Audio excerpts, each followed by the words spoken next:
आप लोग कैसे हैं? आशा करती हूँ आप लोग भी स्वस्थ होंगे, मस्त होंगे। तो अभी मैं छत पे आई हूँ और फ़िलहाल तो मैं ये बता दूँ कि मैं मायके में आई हूँ और मम्मी का तबीयत ख़राब है।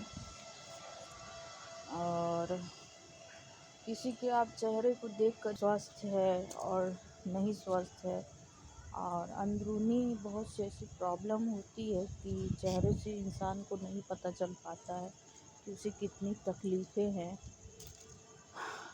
बहुत ज़्यादा ही मम्मी परेशान है, बहुत प्रॉब्लम है उनको, और इसलिए मैं काफ़ी टाइम से सोच रही थी मायके में आने के लिए, क्योंकि फिर मुझे टाइम नहीं मिलता।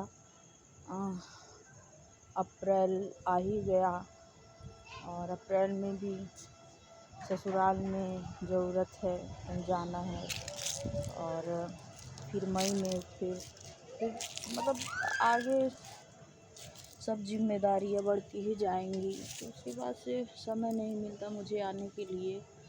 तो यही मैं सोची थी कि होली के बाद ही जाऊंगी। मम्मी बहुत टाइम से मम्मी मुझे बुला भी रही थी आने के लिए। तो क्या होता है कि माँ बाप के जो बच्चे होते हैं कितने भी रहें, लेकिन सबसे ज़्यादा प्रेम छोटे बच्चे के लिए सबसे ज़्यादा ही रहता है। तो मैं अपने माता पिता के सबसे छोटे संतान में हूँ, तो मम्मी को मेरे प्रति ज़्यादा ही लगाव रहता है। तो भले ही मेरी शादी हो गई है ना, लेकिन सबसे ज़्यादा मम्मी हर समय मुझे ही मिस करती हैं, बहुत ज़्यादा ही। तो क्या होता है कि इंसान जब बहुत ज़्यादा बीमार हो जाता है, टूट जाता है, उम्मीदें ख़त्म हो जाती है, तो वो सोचते हैं कि सबसे ज़्यादा जिससे वो प्रेम करते हैं, प्रेम तो भाई सबसे होता है, लेकिन सबसे ज़्यादा लगाव जिससे सब होता है वो मेरे पास रहे, मेरी आंखों के सामने कुछ समय, कुछ टाइम मेरे साथ स्पेंड करे। तो मम्मी काफ़ी दिन से उनको बहुत घबराहट हो रही थी, तरह तरह की दिमाग में कुछ चलता रहता है, और क्योंकि उनकी बीमारी ही ऐसी है, वो हर समय कुछ न कुछ सोचती रहती है, तो उनको घबराहट बहुत ज़्यादा होता है। तो यही सोचती हैं कि हम किसी तरह उसको देख ले, एक बार मेरे पास रहे। तो बहुत दिन से यही मम्मी मेरी मुझे बुला रही थी, तो मेरा भी फ़र्ज़ होता है कि हम आएँ, उनके साथ समय बिताए रहे। तो हम ये कहना चाहते हैं कि माँ बाप जो जन्म दिए हैं उनके पास भी जाना ज़रूरी होता है। शादी कर देने से हकदार थोड़ी बदल जाता है। मान लीजिए हम ससुराल हैं, ससुराल तो मुझे आजीवन रहना पड़ता है, तो कभी कभी ससुराल वालों को भी ये सोचना चाहिए कि यदि हम अपनी बेटी के बारे में हम सोचते हैं वैसे किसी की बहू भी किसी की बेटी है उसके बारे में भी वैसा ही सोच रखे।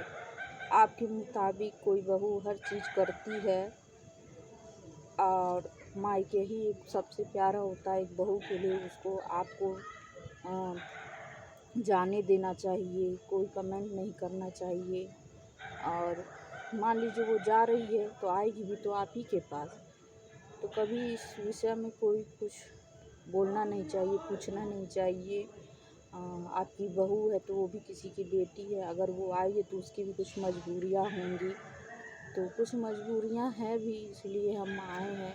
माँ का मेरी तबीयत बहुत ख़राब है, भले ही बाहर से स्वस्थ है, लेकिन मैं बता नहीं सकती हूँ कितनी तकलीफ़ में है।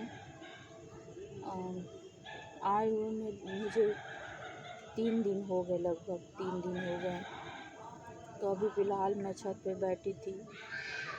मम्मी को एक सेकंड भी छोड़ना बहुत मुश्किल है, और जब कोई उनके पास नहीं रहता है तो बहुत सारी जो चीज़ें हैं वो माइंड में चलती हैं, बुरा चीज़ें, क्योंकि इंसान जब बीमार रहता है बहुत ज़्यादा, तो जब खाली इंसान बैठता है, उसके पास 2-4 लोग नहीं रहते हैं तो तरह तरह की माइंड में चीज़ें चलती है, तो उससे क्या होता है, इंसान डिप्रेशन में चला जाता है, घबराहट होने लगती है। तो इसीलिए हम लोग, फैमिली के लोग, हमेशा हर वक्त मौजूद रहते हैं कि उन्हें अकेला ना महसूस होने दें। तो जितने दिन मैं आई हूँ, मैं सोचती हूँ अपने माँ को ज़्यादा से ज़्यादा समय दूँ, हँसाऊँ, बुलाऊँ, मजाक मस्ती करूँ, और इसीलिए उनके पास मैं आई हूँ। देखिए, तकलीफ़ें तो हर व्यक्ति को है, ठीक है, तकलीफ़ें। अब ये कहेंगे इंसान, तकलीफ़ तो मुझे भी है, जाड़ा गर्मी बुखार तो हर इंसान को हो जाता है, ठीक हो जाता है, लेकिन कुछ बीमारियां ऐसी है जो जाड़ा गर्मी बुखार से ज़्यादा होती है, ठीक है। तो इंसान इस बात को समझता नहीं है, जिस पे बीतता है वही जानता है कि इस तकलीफ़ें कितनी बड़ी होती हैं। तो हम हर एक चीज़ को बहुत समझदारी से हम लेते हैं, हम बेवकूफ़ नहीं हैं। मेरा भी दिमाग बहुत ज़्यादा चलता है, और हम भी कोई भी फ़ैसला लेते हैं बहुत सोच समझ के लेते हैं, और आगे क्या होने वाला रहता है वो भी मुझे पता चल जाता है आने वाले समय से पहले ही। ये यहाँ तक मैं सोच मेरा हो जाता है कि आने वाले समय में क्या होने वाला रहता है, ये भी मैं सोच लेती हूँ। तो यही है कि मैं अपने घर आई हूँ। माँ मेरी बहुत बीमार है, भले चेहरे से लगे कि वो ठीक है, लेकिन मैं जानती हूँ ना कितना बीमार है, कितनी तकलीफ़ें हैं, कितने उनके माइंड में क्या क्या बातें चल रही हैं, मैं ही समझ सकती हूँ। तो अभी फ़िलहाल मैं छत पे आई थी, और आज तो इतनी हवा चल रही थी, लू चल रही थी कि मैं बता ही नहीं सकती। और छत का हाल मैं बताऊँ ना, ये जितने पेड़ पौधे हैं ना, सारा पत्ते जो झड़े हैं, सारा इतना गंदगी मेरे छत पे हो गया है कि मैं आपको बैक कैमरे से मैं दिखा रही हूँ, इतनी गंदगी, पूरा पत्ते उत्ते झड़ के पूरा, ये देखिए आप लोग, वहाँ देखिए, सारे पत्ते वत्ते इतने झड़ के पूरा छत गंदा हो गया है। ये सारे पेड़ हैं, बालू हैं, उधर देखिए वो सारे कब्रिस्तान हैं।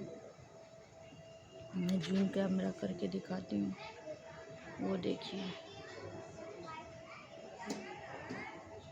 कब्रिस्तान है सब, वहाँ में पता नहीं क्या जल रहा है, भगवान जाने, मुझे कुछ पता भी नहीं है क्या हो रहा है।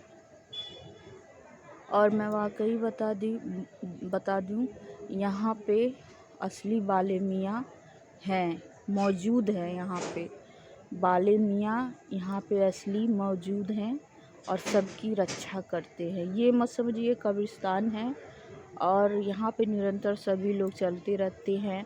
और ये जो ज़मीन है ना, यहाँ पे कोई भी व्यक्ति निसंतान नहीं रहता है और बिना भूखा नहीं रह सकता है। ये ज़मीन मतलब बालाजी का ज़मीन है, और यहाँ पे जो भी आता है वो कभी भी निसंतान नहीं रहता है।